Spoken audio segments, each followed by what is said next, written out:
If you haven't, if you haven't, if you haven't, if you haven't, if you haven't, if you haven't, if you haven't, if you haven't, if you haven't, if you haven't, if you haven't, if you haven't, if you haven't, if you haven't, if you haven't, if you haven't, if you haven't, girl problems, I feel bad for you, son. If you haven't, girl problems, I feel bad for you, son. Girl problems, I feel bad for you, son. If you haven't, girl problems, I feel bad for you, son. Всем привет! Сегодня на свой Мерседес буду устанавливать злую утку.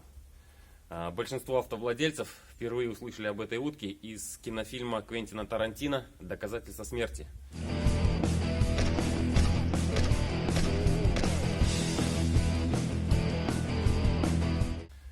Тогда многие начали их себе устанавливать, но, честно говоря, выглядело это не очень красиво, что ли, скажем так. До сих пор многие, в принципе, хотят ее поставить, но не знают, как реализовать так, чтобы это не выглядело, как мы привыкли уже говорить, колхозно. И в то же время одно другому не мешало. В плане Мерседеса, соответственно, это значок. Соответственно, его нужно снять. Вы же не поставите утку вот таким образом, правда ведь? И опять же, даже если вы его снимете, вот это вот отверстие, оно останется и будет некрасиво. Есть варианты, делают с креплением. Здесь два болта вставляют, делают отверстие и прикручивают. Но это тоже не есть вариант, потому что просто дети подойдут и отломают ее. И опять же, делать дополнительные дырки в капоте никто не хочет. Какой вариант предлагаю я? Конкретно на Mercedes. Я предлагаю вариант. Он будет выглядеть и красиво, и в то же время одно другому мешать не будет. Весь принцип довольно-таки прост. Вы все увидите. Смотрите. Значок мы сняли. В принципе, у каждого владельца Мерседеса есть вот такая часть, нижняя. Довольно-таки частенько отламывают звездочку, и она остается. Именно ее мы и будем использовать для того, чтобы установить нашу утку. А пока я буду ее устанавливать, посмотрите, как я все это сделал. Так вот, что я сделал. Кусочек сверла отрезал, вставил. Все, то есть держится. Теперь металл 3 мм, сверло 25, коронка. Вырезаем вот такую шайбу, слегонца ее чуть-чуть нужно будет обработать, иначе она не войдет. Там совсем чуть-чуть, полмиллиметра. Вот таким образом. Теперь я сейчас эбоксидкой все это залью. Да, зашкурил, соответственно, шайбочку. И приклею ее вот таким вот образом в это место. Следующее. Два неодимовых магнита. Диаметр 20 мм. Толщина его 5 мм, поэтому берем две штуки. Если найдете один 8-9 мм, достаточно будет одного. Он слишком гладкий, поэтому его нужно сделать, так сказать, немножко шершавым.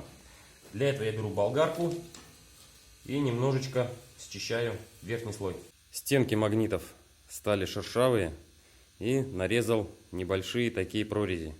Утка наша уже окрашена, не спрашивайте, почему такой цвет. Вот мне понравилось, и все тут. Я перекрашивал раза 4, наверное, остановился на вот такой раскраске. Ладно, суть не в этом. Теперь берем сверло 20 диаметр, 20 миллиметров. И просверливаем вот таким образом здесь отверстие. Прорезали продольные, так как не получается, да, по-другому его до конца засверлить. И будем вот это дело выламывать.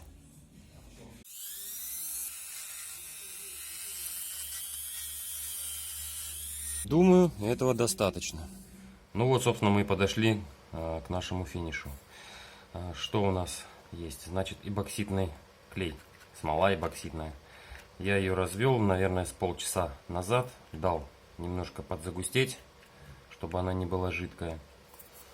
Здесь у нас выбрато все. Обезжириватель, сам значок, точнее его нижняя часть, и магниты.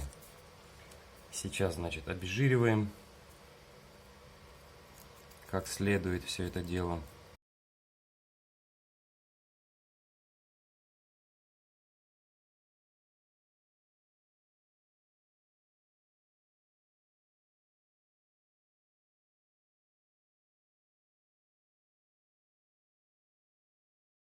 Установим его сразу же на свое место.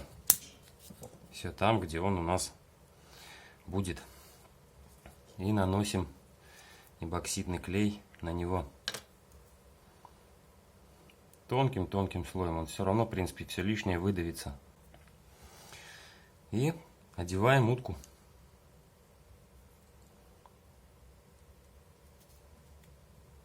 Вот таким образом есть. Вот так. Все, выставили. Отлично.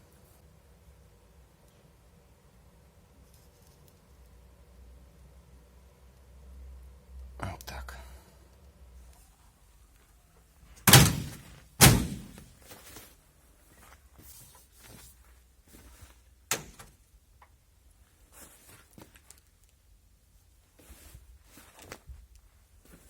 По-моему, неплохо.